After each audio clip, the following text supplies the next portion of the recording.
औज़ुबिल्लाहि मिनश्शैतानिर्रजीम बिस्मिल्लाहिर्रहमानिर्रहीम अस्सलामु अलैकुम वरहमतुल्लाहि वबरकातुहू। तमाम अहले इस्लाम और अहले पाकिस्तान को जश्न ईद मिलादुन्नबी बहुत बहुत मुबारक हो। वैसे एक रीत चल चुकी है हमारे यहाँ ईद मिलादुन्नबी बनाने की, मुबारक दे रहे हैं। और बात ये कि किसी को नहीं पता कि ये हुज़ूर सल्लल्लाहु अलैहि वसल्लम का कन्फर्म नहीं है कि 12 रबीउल अव्वल ही आप सल्लल्लाहु अलैहि वसल्लम का यौम पैदाइश है। बाज़ रवायात के मुताबिक 9 रबीउल अव्वल आता है, बाज़ के मुताबिक 10। बहरहाल अक्सर रवायात के मुताबिक 12 रबीउल अव्वल आता है। और जो आपका यौम वसाल है वो अक्सर रवायात के मुताबिक, ज़्यादा रवायात के मुताबिक 12 रबीउल अव्वल आ रहा है। तो समझ नहीं आ रही है कि यौम पैदाइश पे बना रहे हैं, यौम वसाल पे बना रहे हैं। बहरहाल मुसलमानों ने एक वतीरा बना लिया है। मुबारक को बहुत बहुत आपको नबी सल्लल्लाहु अलैहि वसल्लम की आमद की।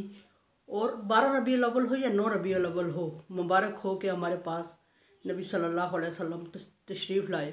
और हम मुसलमान बहुत खुशनसीब, अल्लाह तबारक व तआला ने हमें चुन लिया, ख़ास कर लिया कि हमें उम्मत मोहम्मदिया में से बनाया। और हमारे लिए बड़े अफसोस का मुकाम ये है कि साथ के हम बजाय इसके कि पूरा साल सुन्नत नबी सल्लल्लाहु अलैहि वसल्लम पर अमल पैरा होकर ज़िंदगी गुजारें और आप सल्लल्लाहु अलैहि वसल्लम के लाए हुए दीन को मजबूत करने की कोशिश करें, हम पूरा साल बेरा रवी में होते हैं। और 12 रबीउल अव्वल जब आता है तो उसको जश्न ईद मिलादुन नबी के तौर पे बना के बस अपना फ़र्ज़ पूरा समझते हैं। जबकि अल्लाह तबारक व तआला का हुक्म है कि नबी सल्लल्लाहु, जो मुझसे मोहब्बत करना चाहता है वो नबी सल्लल्लाहु अलैहि वसल्लम से मोहब्बत करे, और जो मेरी पैरवी कर नबी की पैरवी करेगा हकीकत में उसने मेरी पैरवी की। ये अल्लाह तबारक व तआला का हुक्म है। लेकिन हम चूँकि पूरा साल अपनी मनमानी में और अपनी मर्ज़ी में, हमें पता ही नहीं कि हम किसी नबी के पैरोकार हैं, हमें समझ ही नहीं आ रही है कि हम नबी की सुन्नत पर अमल करें या ना करें। हम ज़िंदगी मनमानी से गुजार लेते हैं और एक दिन को नबी सल्लल्लाहु अलैहि वसल्लम को यौम पैदाइश के तौर पे या 10 दिनों के या 8 दिनों के या एक हफ़्ते के मखसूस करने से ज़िंदगी का वो मकसद पूरा नहीं होता जिस मकसद के तहत अल्लाह तबारक व तआला ने नबी सल्लल्लाहु अलैहि वसल्लम को दुनिया में भेजा। आप सल्लल्लाहु अलैहि वसल्लम को दुनिया में भेजा, अल्लाह तबारक व तआला ने पूरा एक दस्तूर हयात दे के भेजा। और वो दस्तूर हयात सिर्फ मुस्लिम के लिए नहीं, नॉन मुस्लिम के लिए, तमाम इंसानियत के लिए नबी सल्लल्लाहु अलैहि वसल्लम रहमतुल लिल आलमीन है और मिशल राह है। और तमाम इंसानों के लिए हदायत का सर चश्मा है। और गैर मुस्लिम हमारे नबी सल्लल्लाहु अलैहि वसल्लम को मानते हैं और आप सल्लल्लाहु अलैहि वसल्लम ईमान नहीं लाते। मैं मानने की बात कर रही हूँ, मानने और ईमान लाने में थोड़ा सा फ़र्क होता है। और वो नबी सल्लल्लाहु अलैहि वसल्लम के उसूलों को फॉलो करके कामयाब ज़िंदगी गुजार रहे हैं। और बज़ाहिर हम मुसलमान कहलाने वाले मुसलमान नबी सल्लल्लाहु अलैहि वसल्लम को जब ज़िंदगी गुजारने का वक्त आता है तो आप सल्लल्लाहु अलैहि वसल्लम की सुन्नत को टोटल इग्नोर करके ज़िंदगी गुजार रहे हैं। और अब देखा देखी एक मिलाद का जश्न मना रहे हैं। तो ये मकसद नबी सल्लल्लाहु अलैहि वसल्लम की आमद से पूरा नहीं होता। नबी सल्लल्लाहु अलैहि वसल्लम आए, पूरी ज़िंदगी सिखाने के लिए आए। अब एक बच्चे को स्टडी करें तो पूरा आपको एक पैटर्न मिलेगा, एक रोल मॉडल मिलेगा कि नबी सल्लल्लाहु अलैहि वसल्लम, हालांकि उस वक्त आपको नबूवत से सरफराज नहीं किया गया था, लेकिन आप सल्लल्लाहु अलैहि वसल्लम की ज़िंदगी को अगर स्टडी किया जाए तो आजकल के जो हमारे बच्चे हैं उससे टोटल डिफरेंट लाइफस्टाइल है आपका, और उससे टोटल डिफरेंट लाइफस्टाइल है आपका। तो चूँकि हम ये कह के जान नहीं छुड़ा सकते कि नबी थे और अल्लाह तबारक व तआला ने उनको नबूवत अता करनी थी और बचपन से ही ऐसे थे।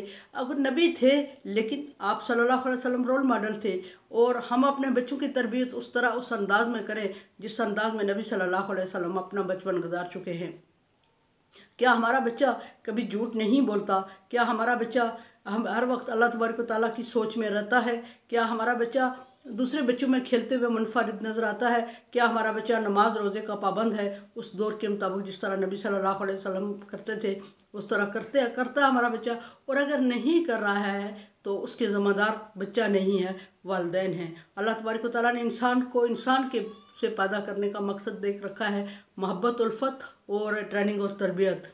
तो हम अपने बच्चों को नबी सल्लल्लाहु अलैहि वसल्लम की ज़िंदगी के वाक़यात, किस्से और आपका लाइफस्टाइल बार बार आपको बच्चों को बताएं ताकि हमारे बच्चे नबी सल्लल्लाहु अलैहि वसल्लम की ज़िंदगी के मुताबिक अपनी ज़िंदगी गुजार सकें। और वालिदैन बच्चों को टाइम दें वालिदैन बच्चों को टाइम दे के नबी सल्लल्लाहु अलैहि वसल्लम की ज़िंदगी के बारे में रोशनास करवाएं, आगाह करवाएं। हमारे बच्चों को ये पता ही नहीं होता। इंग्लिश मीडियम स्कूल में हम छोड़ देते हैं, 2-2.5 साल के बच्चे को आयाओं के हवाले कर देते हैं, या स्कूल में जो छोटे बच्चों के स्कूल उसमें डाल देते हैं। अब वो टीचर हमारे इंग्लिश मीडियम से पढ़े हुए बच्चों को फर इंग्लिश सिखा रहे होते हैं। बच्चा हमारा आके मामा डैडी बोल लेता है और हैंड वॉश करो, ये 2-4 अल्फाज सिखा देती है टीचर। हम खुश हो जाते हैं और 50 लोगों के सामने बच्चे को बुला के ज़रा फ़ख्र से पेश करते हैं कि ज़रा मेरे बच्चे से सुनो, बच्चे इसको क्या कहते हैं, बच्चा इसको क्या कहते हैं, बच्चा इसको क्या कहते हैं। किसी ने कभी अपने बच्चे को लोगों के सामने बिठा के फ़ख्र से ये कहा है कि बच्चे ये बताओ कि हमारे नबी सल्लल्लाहु अलैहि वसल्लम का नाम क्या था, आपकी वालदा का क्या नाम था, आपके वालिद का क्या नाम था, आप खाना खाने में हमारे हमसे कैसे डिफरेंट थे, और आप पहनने उठने ओढ़ने में कैसे डिफरेंट थे, आपने बचपन में क्या काम किया, क्या चीज़ आपकी बहुत मशहूर है, और किस दाई के पास आपने कितना टाइम गुजारा, और वो आपसे आपके किरदार और करैक्टर से कितनी खुश थी, और आपने अपने बहन भाइयों के जो रज़ाई बहन भाई थे उनके साथ किस तरह टाइम स्पेंड किया। क्या हमने अपने बच्चों से कभी ये पूछा है? उसके बाद नबी सल्लल्लाहु अलैहि वसल्लम जवान होते हैं तो क्या हमारे नौजवान को पता है हमारा नौजवान नबी सल्लल्लाहु अलैहि वसल्लम को रोल मॉडल समझ के फॉलो कर रहा है? उसके पास अंग्रेज़ों की बड़ी हिस्ट्री होगी, फर इंग्लिश बोल रहा होगा, डिग्री ले चुका होगा एमफिल की PhD की, और अंग्रेज़ों के नक्शे कदम पर चलते हुए बिज़नेस भी बहुत कामयाब कर रहा होगा, और बिज़नेस से हट के मतलब ये कि काम अगर जॉब कर रहा तो कामयाब जॉब कर रहा होगा, और हम इसको कामयाब इंसान समझ रहे होते हैं। और रिज़ल्ट ये होता है कि जब वालिदैन की डेथ होती है या वालिदैन बीमार होते हैं तो बच्चा उनके पास नहीं होता। और ये क्या है, ये सिर्फ इस वजह से है कि हमने अंग्रेज़ों के रोल मॉडल बनाया, हमने दूसरी लोगों को रोल मॉडल बनाया जो हमारे नबी सल्लल्लाहु अलैहि वसल्लम की हिस्ट्री को और हमारे नबी सल्लल्लाहु अलैहि वसल्लम की ज़िंदगी को रोल मॉडल समझते। हमने उनको रोल मॉडल उनकी ज़िंदगी को फॉलो किया, और रिज़ल्ट ये हुआ कि बच्चे ने वालिदैन को वालिदैन नहीं समझा, एक आम इंसान समझकर बस उसका ज़िम्मेदारी थी जो उसने हमें पाला पोसा पैदा किया और परवरिश करके बड़ा कर दिया। अब उसके और हमारे ताल्लुकात नहीं है, अब हम इंडिपेंडेंट लाइफ गुजार रहे हैं, या फिर बच्चे वालिदैन को ओल्ड हाउस रूम में छोड़ाते हैं, और या फिर बच्चे वालिदैन को छोड़ के कहीं चले जाते हैं और वालिदैन अकेले ज़िंदगी गुजार रहे होते हैं। ये बहुत बड़ा अलमिया है हमारे साथ। उसके बाद ये है कि हमने नबी सल्लल्लाहु अलैहि वसल्लम की ज़िंदगी को बच्चों को सिखाया ही नहीं है। नबी सल्लल्लाहु अलैहि वसल्लम को शौक़ का बच्चों को शौक़ ही पैदा नहीं किया कि वो नबी सल्लल्लाहु अलैहि वसल्लम की हिस्ट्री को स्टडी करें। बच्चों को शौक़ पैदा नहीं किया कि वो नबी सल्लल्लाहु अलैहि वसल्लम की ज़िंदगी के मुताबिक ज़िंदगी गुजारें। क्या हमारे बच्चों को 5 वक्त की नमाज़ें पता ही नहीं है? जवान बच्चे PhD MPhil बच्चों की बात कर रही हूँ। कोई बच्चा नमाज़ों की तरफ नहीं आ रहा है, कोई रोज़े की तरफ नहीं आ रहा, कोई वालिदैन के एहतराम की तरफ नहीं आ रहा है, कोई बुज़ुर्गों के एहतराम की तरफ नहीं आ रहा है। किसी को नबी सल्लल्लाहु अलैहि वसल्लम की जवानी का दौर अगर पूछे कि 2 एक एग्जांपल दे के कोट करें, बेटा आजकल जिस तरह आप ज़िंदगी गुजार रहे हैं नबी सल्लल्लाहु अलैहि वसल्लम के लाइफ में कहीं ऐसी कोई एग्जाम्पल मौजूद है तो बच्चा आपको बताने से कासर रहेगा। या फिर ये है कि हमने नबी की ज़िंदगी को स्टडी नहीं किया, या फिर हम शर्मिंदा होते हैं कि हमने उसको फॉलो ही नहीं किया।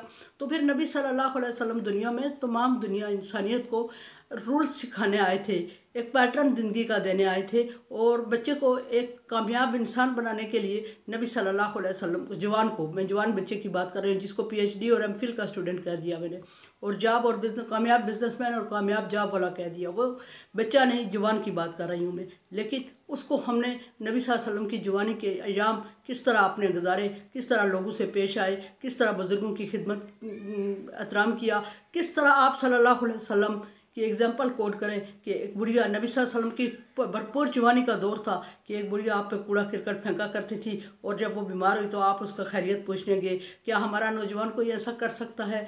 हिम्मत बर्दाश्त हमने बच्चों में दी है वो जो नबी सल्लल्लाहु अलैहि वसल्लम की थी, और ऐसा निज़ाम जो नबी सल्लल्लाहु अलैहि वसल्लम ने वाज़े किया वो बच्चों के सामने हमने रखा है, और बच्चों को ये बताया है कि बेटा कामयाब निज़ाम नबी सल्लल्लाहु अलैहि वसल्लम का वाज़े करदा और कुरान का वाज़े करदा है, कामयाब निज़ाम और कोई नहीं जिसको हम फॉलो करके फ़ख्र महसूस कर रहे हूँ।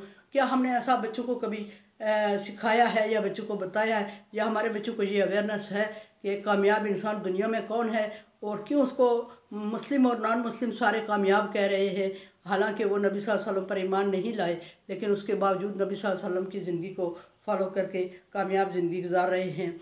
और फिर अगर थोड़ा सा आगे चला जाए तो शादीशुदा ज़िंदगी को स्टडी किया जाए तो हुज़ूर सल्लल्लाहु अलैहि वसल्लम हमारे मर्द हज़रात ये एग्जांपल तो बड़ी खूबसूरती से कोट कर देते हैं, जहाँ उन्हें कोई बूढ़ी अम्मा पसंद आ जाती है और वो कहते हैं नबी सल्लल्लाहु अलैहि वसल्लम ने 40 साल हज़रत खदीजा से शादी की। लेकिन आप सल्लल्लाहु अलैहि वसल्लम की बाकी लाइफस्टाइल को, बाकी हिस्ट्री को किसी को नहीं पता कि आपने 40 साल आप कितने कामयाब बिजनेसमैन थे और क्यों थे। क्या हमारा आज का बिजनेसमैन नबी सल्लल्लाहु अलैहि वसल्लम के उसूलों को फॉलो करके कामयाब हो रहा है? हम तो ये समझे जा रहे हैं आजकल कि बिज़नेस में होता ही झूठ है, फ्रॉड है, चालाकी है, जितना हासिल कर लिया, हराम हलाल की तमीज़ ही भूल चुके हैं। नबी सल्लल्लाहु अलैहि वसल्लम ने एक कामयाब बिजनेसमैन की हिस्ट्री आप सल्लल्लाहु अलैहि वसल्लम की लाइफ में मौजूद है। जब हज़रत अबू तालिब के साथ आप शाम को बिज़नेस की तजारत के लिए मुल्क के शाम जाया करते थे, और जितने लोगों के पास आपका तारुफ गया था और आपने उतने लोगों ने आप सल्लल्लाहु अलैहि वसल्लम की तारीफ़ करते हुए कहा था कि कामयाबी इसकी है और ईमानदारी इस पे बस कर जाती है। और उस चीज़ से खुश होके हज़रत खदीजा ने आपसे सल्लल्लाहु अलैहि वसल्लम की से शादी का फ़ैसला कर लिया। शादी का फ़ैसला हज़रत खदीजा का था, हुज़ूर सल्लल्लाहु अलैहि वसल्लम ने एक्सेप्ट किया था। अच्छा, ये हमने किसी बच्चे को नहीं सिखाया। हमारे बच्चे शादी की एज के पहुंच चुके हैं, ये एग्जांपल अपनी मर्ज़ी से कोट करके किसी अम्मा से दुआ सलाम रख लेते हैं, कोशिश करते हैं, और बड़ी औरतें भी छोटे बच्चों को ख़राब करने के लिए, उनसे शादी करने के लिए ये एग्जांपल कोट कर देती है। लेकिन कामयाब इंसान जैसे कि मोहम्मद सल्लल्लाहु अलैहि वसल्लम था, ऐसा इंसान आजकल क्या मौजूद है, पाया जाता है। हालांकि हमें तमाम सहूलियात मौजूद है, हमारे लिए माहौल साजगार है। उस वक्त का माहौल साजगार नहीं था आपके लिए, और आप यतीम थे। एक यतीम की हिस्ट्री को पढ़ा जाए कि आप सल्लल्लाहु अलैहि वसल्लम ने अय्याम यतीमी में कैसे सब्र और तहम्मुल से ज़िंदगी गुजारी और किस तरह बाकी बच्चों से मुनफरिद रहे। क्या हमारा आज का यतीम बच्चा, क्या आप सल्लल्लाहु अलैहि वसल्लम से ज़्यादा मुश्किलात हमारे आज के यतीम बच्चे के हैं? ज़कात है, फ़ंड है, दूसरी चीज़ें आ रही हैं जो बच्चों की लाइफ को आसान करती हैं। तो क्या हमारा आज का यतीम बच्चा नबी सल्लल्लाहु अलैहि वसल्लम की तरह भरपूर लाइफ गुजार रहा है? बिल्कुल भी नहीं गुजार रहा है। हज़रत चाचा अबू तालिब के पास आपने परवरिश पाई, हज़रत अपने अब्दुल मुत्तलिब के अपने दादा के पास परवरिश पाई, या अपने मामा के साथ कुछ टाइम गुजारा, जैसा भी गुजारा आपका डिफरेंट और मुनफरिद अंदाज था। और बच्चों को हम वो चीज़ बिल्कुल नहीं सिखा रहे हैं। जवानी की एज में पहुँचे, हज़रत खदीजा से शादी करके क्या आज का हमारा नौजवान किसी इस एज की शादी से औरत से शादी करके उसको उस तरह खुश रख सकता है, उसके हकूक़ का ख्याल रख सकता है जिस तरह हुज़ूर सल्लल्लाहु अलैहि वसल्लम ने हज़रत खदीजा का रखा? आप सल्लल्लाहु अलैहि वसल्लम की सारी औलाद हज़रत खदीजा से थी, और आप सल्लल्लाहु अलैहि वसल्लम ने हज़रत इब्राहीम के अलावा आप सल्लल्लाहु अलैहि वसल्लम ने कभी हज़रत खदीजा को तंज नहीं किया। आजकल तो हमारे यहाँ उठते बैठते औरतों के लिए अगर ऐसा हो भी जाए कभी तो वो कामयाब नहीं जाता। जिस तरह के ये ना देखें कि हुज़ूर सल्लल्लाहु अलैहि वसल्लम ने सिर्फ हज़रत खदीजा से 40 साल औरत से शादी कर ली थी। ये देखें कि आपने हज़रत खदीजा को खुश कितना रखा और आप हज़रत खदीजा से मुतमईन कितने थे। क्या आज का हमारा नौजवान उस चीज़ को फॉलो कर रहा है और ऐसी कुर्बानी दे सकता है कोई बड़ा या छोटा कि जो किसी औरत ने प्रपोज़ किया हो, उसकी मजबूरी हो और नौजवान ने एक्सेप्ट कर लिया हो, और एक्सेप्ट उस तरह ना किया हो कि जज्बाती अंदाज में उस वक्त कर लिया हो और बाद में उसका ख्याल ही ना रखा हो। एक्सेप्ट उस अंदाज में किया हो कि जिस तरह पूरी ज़िंदगी उसकी औलाद भी हुई और आप सल्लल्लाहु अलैहि वसल्लम ने मरते दम तक उसको बुलाया नहीं, वो आपकी ज़िंदगी से चली गई और उनकी वफ़ात हो गई, और आपकी ज़िंदगी में 11 औरतें उसके बाद आई, 10 आई, लेकिन आपने हज़रत खदीजा को बुलाया नहीं और हर लम्हा उनको याद रखा। क्या हम तो आज कहते हैं भाई ठीक है चली गई, किसी गर्ज से किसी लालच में आके शादी कर ली भी है किसी बड़ी औरत से, तो शुक्र करते हैं कि मरे, उसके मरने का इंतज़ार करते हैं या इंतज़ाम करते हैं। क्या हुज़ूर सल्लल्लाहु अलैहि वसल्लम की ज़िंदगी में कोई ऐसा लाइफस्टाइल आपने देखा है, मौजूद है? उसके बाद हुज़ूर सल्लल्लाहु अलैहि वसल्लम मक्के से हिजरत करके मदीने आते हैं। कोई एक यानी आप समझें कि एक चरवाहे से लेके, एक यतीम बच्चे की ज़िंदगी से लेके एक चरवाहे से लेके एक रियासत के सरबराह ममलिकत तक आप सल्लल्लाहु अलैहि वसल्लम ने हमें तरीका सिखाया और आपने लाइफ गुजार के दिखाई। फिर आप सल्लल्लाहु अलैहि वसल्लम को तंग किया मक्के वालों ने, तो क्या आप सल्लल्लाहु अलैहि वसल्लम इतने दिल बर्दाश्ता हो कि मक्का छोड़ा आपने कि आपकी आंखों से आंसू आ गए, आप रो पड़े और आपने कहा मक्का मैं तुझे छोड़ना नहीं चाहता, लेकिन तेरे बासी मुझे रहने नहीं देते, मगर तुझे छोड़ने पे मजबूर कर रहे हैं। आप मक्का छोड़ के मदीना हिजरत कर जाते हैं। तो मदीना हिजरत कर जाते हैं। मदीना में जाके आप छोटी सी रियासत की बुनियाद रखते हैं, अपने यहूदियों और ईसाइयों से एग्रीमेंट करते हैं और एक मायदात करते हैं कुछ। और क्या आप सल्लल्लाहु अलैहि वसल्लम की लाइफ को स्टडी किया जाए, कहीं आपने गैर मुस्लिम को तकलीफ़ पहुंचाई हो, कहीं आपने किसी जानवर को तकलीफ़ पहुंचाई हो। चीफ आर्मी स्टाफ की हैसियत से आप मैदान में आते हैं, गज़वा बदर और दीगर तमाम गज़वात में आपने चीफ आर्मी स्टाफ के फ़राइज़ को सर अंजाम दिया। आपने जो उसूल जंग के लिए मरतब किए, क्या हमारे आज मुस्लिम उन उसूलों को पर अमल बरा है? क्या हम उन उसूलों को फॉलो कर रहे हैं? क्या हमारा चीफ आर्मी स्टाफ उस चीज़ को फॉलो कर रहा है, नबी सल्लल्लाहु अलैहि वसल्लम की लाइफ को मद्देनज़र रखे हुए है? क्या हमारा आजकल का जो हाकम है, आप सल्लल्लाहु अलैहि वसल्लम मदीना की रियासत के हाकम बन चुके हैं और आप चटाई पे बैठे होते हैं और बाहर से लोग आते हैं और उन्हें नबी सल्लल्लाहु अलैहि वसल्लम को पहचानने में दिक्कत होती है, क्योंकि आपका लाइफस्टाइल शाहाना नहीं था। आप सल्लल्लाहु अलैहि वसल्लम अमारत से नहीं बैठे हुए थे कि आपकी पहचान हो कि ये सरबराह ममलिकत है।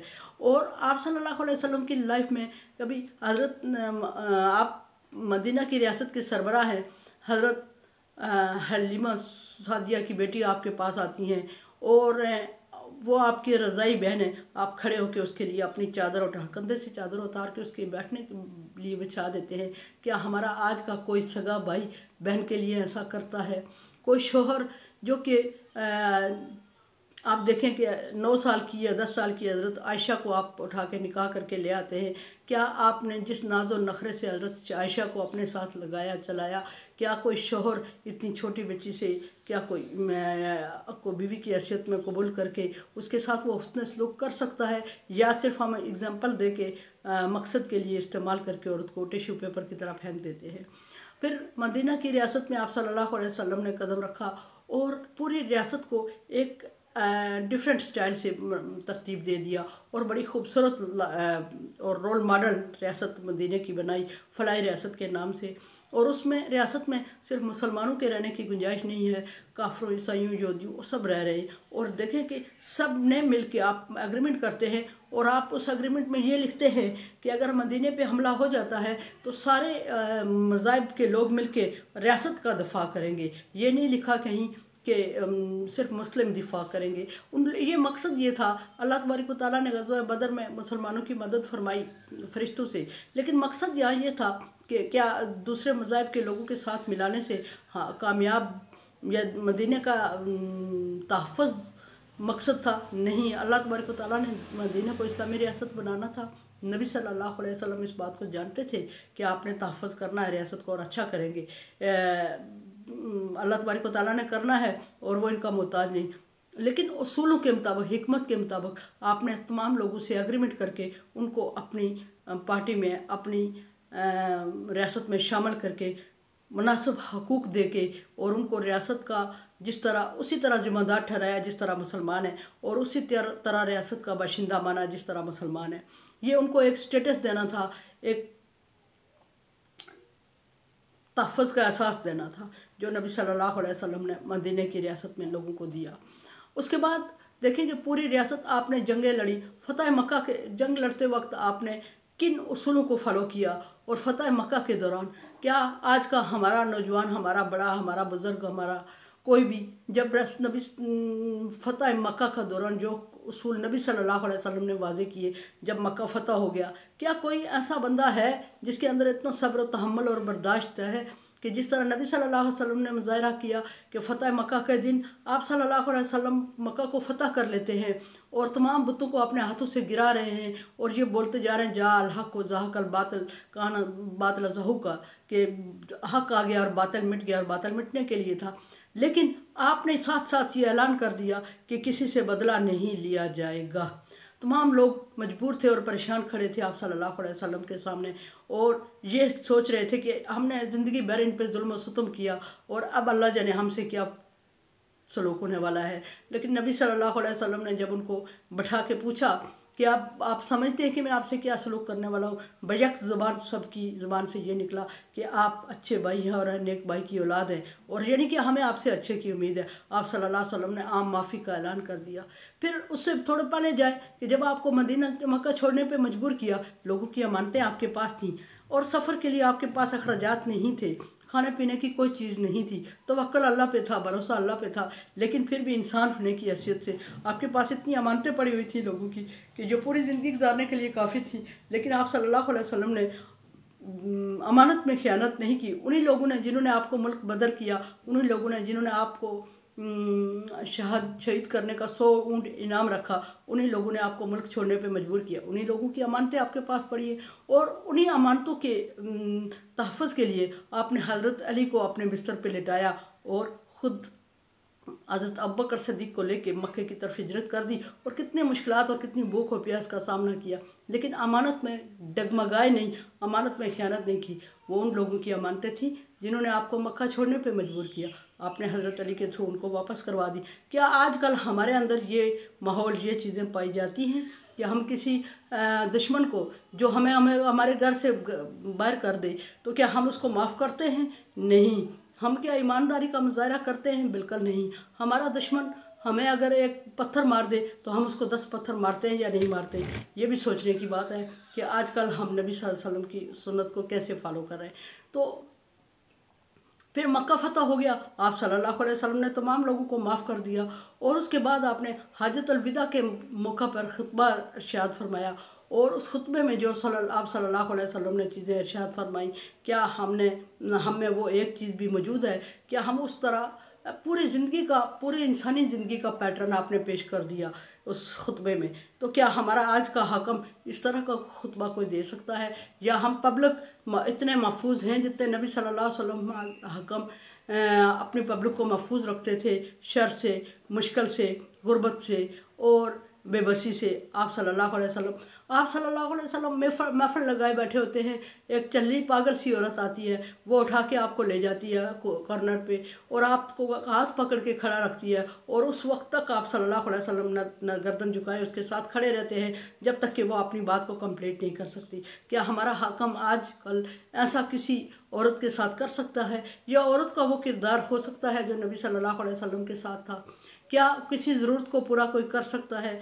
ये सोचने की बातें हैं कि हम नबी सल्लल्लाहु अलैहि वसल्लम की पूरी ज़िंदगी को स्टडी करें और अपने ऊपर वो पैटर्न, वो चीज़ें लागू करें कि हम किस तरह ज़िंदगी गुजारना चाहते हैं और हमारे नबी की ज़िंदगी किस तरह थी, हम किन चीज़ों को ख़त्म करना चाहते हैं, किन चीज़ों को साथ लेके चलना चाहते हैं। हमने अपनी रियासत को, अपने ज़िंदगी को टोटल नबी सल्लल्लाहु अलैहि वसल्लम से डिफरेंट तो नहीं बना लिया और जश्न ईद मिलादुन नबी बनाने से मुबारक हो आपको बहुत बहुत, लेकिन जश्न मनाने से वो मकसद पूरे नहीं हुआ करते जो नबी सल्लल्लाहु अलैहि वसल्लम हमें दे गए या जिस तरह की ज़िंदगी हमें गुजारनी चाहिए वो ज़िंदगी का हम तसव्वुर नहीं कर सकते।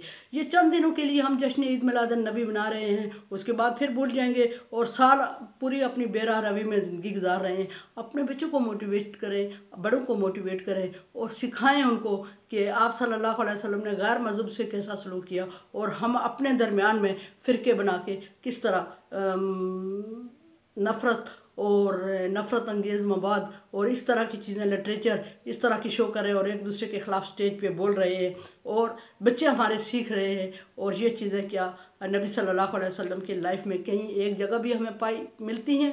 सवाल ही पैदा नहीं होता। आप सल्लल्लाहु अलैहि वसल्लम एक भाई की हैसियत से 11 औरतों पे आप शोहर हैं, आप किसी औरत को आपसे शिकायत नहीं है। मक्के वालों ने आपको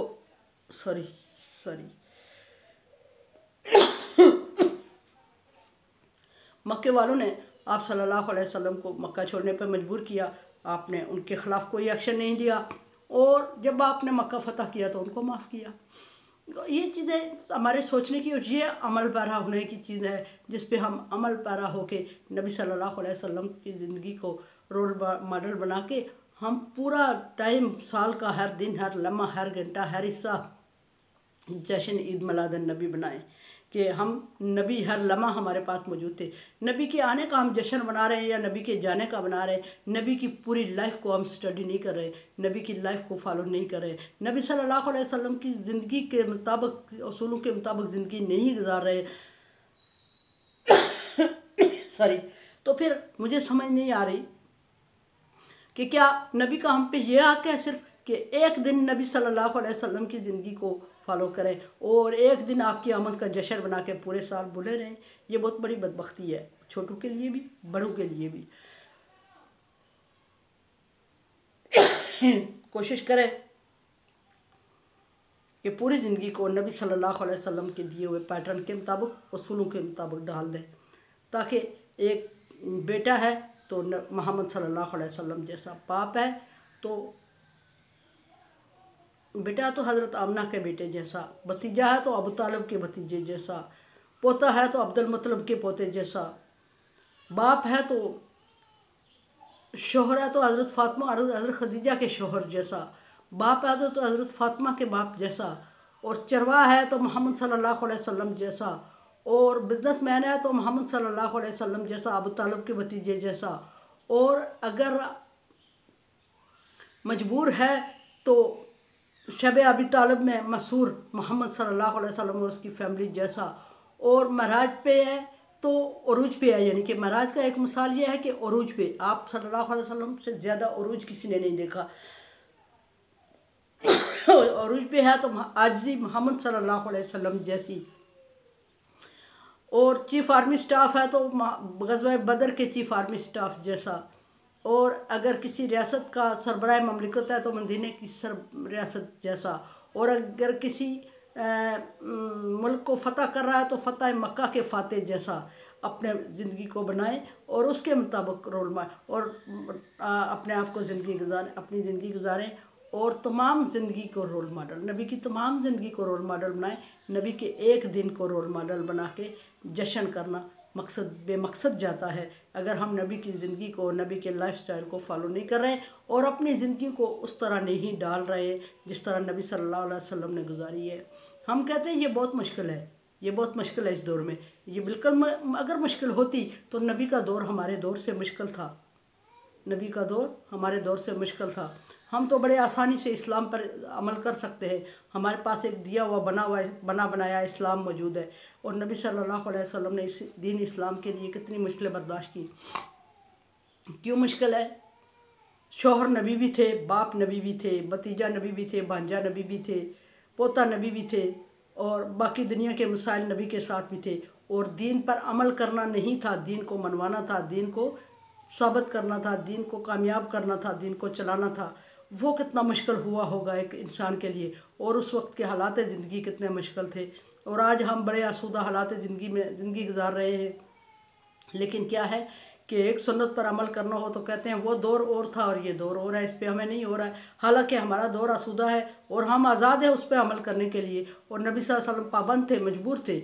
एक तरफ तो आप सल्लल्लाहु अलैहि वसल्लम पर प्रेशर था अपनी फैमिली का, और एक तरफ बिल्कुल नया दीन आपने उठाया हुआ था, और पब्लिक का प्रेशर था, लोगों को प्रेशर था, बड़े बड़े जो सरदार थे उनका प्रेशर था। सरदार अबू तालिब को बुला के कहते हैं अपने बेटे को समझाएं, हमारे बुतों की मुखालफत करता है, ये चाहता क्या है, बड़ी खूबसूरत औरत से शादी चाहता है तो हम करवा देते हैं, किसी रियासत का बादशाह बनना चाहता है तो हम बना देते हैं, गुर्बत से तंग आया हुआ तो हम मालो दौलत से उसका घर भर लेते हैं, लेकिन वो हमारे बुतों की मुखालफत ना करे, किसी चीज़ पे नहीं बिके। आजकल हमें थोड़ा सा बिजनेसमैन है, थोड़ा सा दूसरी तरफ फ़ायदा नज़र आता है, ईमान को छोड़ के हम कहते हैं फ़िलहाल इसको ओके कर लेते हैं, बाद में तौबा कर लेंगे। हालांकि उसको नहीं पता होता हमारे लोगों को कि उस एक मिनट के पॉइंट को ओके करने से उसके सारा रिज़्क आराम में शामिल हो जाता है, और दूसरी तरफ हमें ज़रा सा बेनिफिट नज़र आया हम उस तरफ झुकाव कर लेते हैं। नबी सल्लल्लाहु अलैहि वसल्लम की ज़िंदगी इंतहाई मुश्किल में है, माँ बाप नहीं है साथ, दादा नहीं है, एक चाचा का सहारा है, और चचा भी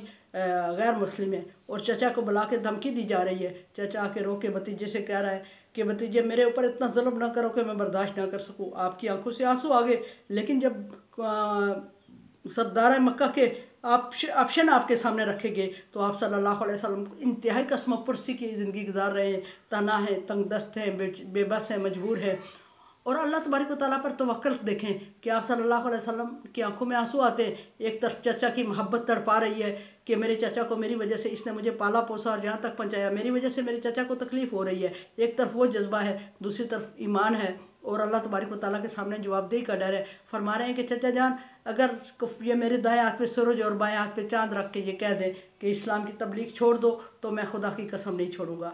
और चचा को देखें, गैर मुस्लिम हैं, उन्हें भी अपने दीन की फ़िक्र है, उन्हें भी डर है कि लोग मुझे सरदार माने जा रहे हैं, अपने सरदारी को छीनने का डर है, लेकिन वो फिर भी ना मुस्लिम नहीं है, फिर भी अपने भतीजे से कहते हैं बेटा अपने मिशन में लगे रहो, जब तक मैं जिंदा हूँ कोई शख्स तेरा बाल बीका नहीं कर सकता। ये गैर मुस्लिम चचा के जज्बात हैं। और हमारे मुस्लिम पेरेंट्स क्या हमें इस तरह के जज्बात और इस तरह का अंदाज सिखाते हैं? हमारा बाप एक बेटे के सामने बैठा रहे तो उसको अगर कहीं बच्चे के बिजनेस में कम होने या गिरने का या कोई अपॉर्चुनिटी जो आ रही है बच्चे को ना अवेल कर रहा हो, तो बच्चे बाप को पता चलता है तो बाप उसको ये दर्स देता है कि बेटा लगे रहो अपने मिशन पे, दीन इस्लाम पे कायम रह के काम करते रहो, अल्लाह तबारक व तआला इसमें बरकत डालेगा। कभी नहीं कहेगा, वो कहेगा बेटा अभी जो तुम्हें मिल रहा है ना फ़िलहाल उसको हासिल कर लो। तो ये हमारी लाइफ है, ये हमारा लाइफ स्टाइल है। और हम एक दिन के लिए नबी सल्लल्लाहु अलैहि वसल्लम की पैदाइश का जश्न मना रहे होते हैं। और अल्लाह तबारक व तआला हमें सही तरीके पर चलने और नबी सल्लल्लाहु अलैहि वसल्लम की ज़िंदगी को फॉलो करने की तौफीक अता फरमाए। और हर दिन हमारा ईद मिलादुन नबी हो और हर शाम हमारी ईद हो। और जैसे ईद अगर हम वाकई नबी सल्लल्लाहु अलैहि वसल्लम की आमद से खुश हैं तो आप सल्लल्लाहु अलैहि वसल्लम की ज़िंदगी को फॉलो करके आपको रोल मॉडल बना के ज़िंदगी गुजारें, तब हक़ अदा होता है। ऐसे हक़ अदा नहीं होता कि हम एक दिन जिस जश्न ईद मिलादुन नबी बना दें, वो भी दिन जो हमें कन्फर्म नहीं है, उसमें भी डाउट है कि नबी का दुनिया में इसी दिन आए थे या दूसरे दिन आए थे, उसमें हम जश्न मना रहे होते हैं, हम समझते हैं हम सबको दोष हो गए हैं।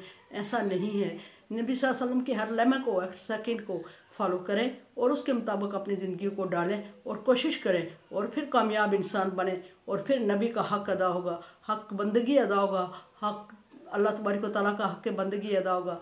और इस तरह करने से अल्लाह तबारक व तआला भी खुश होंगे और नबी सल्लल्लाहु अलैहि वसल्लम भी खुश होंगे और नबी सल्लल्लाहु अलैहि वसल्लम के दुनिया में आने का मकसद भी पूरा होगा और दीन इस्लाम को तहफ़्फ़ुज़ मिलेगा, जिस तरह के नबी सल्लल्लाहु अलैहि वसल्लम ने इसको तहफ़्फ़ुज़ दे के हम तक पहुँचाया। उस तरह ये बिल्कुल भी नहीं कि हम इसके उसूलों पे अमल करें ना और जश्न ईद मिलादुन नबी बना दें।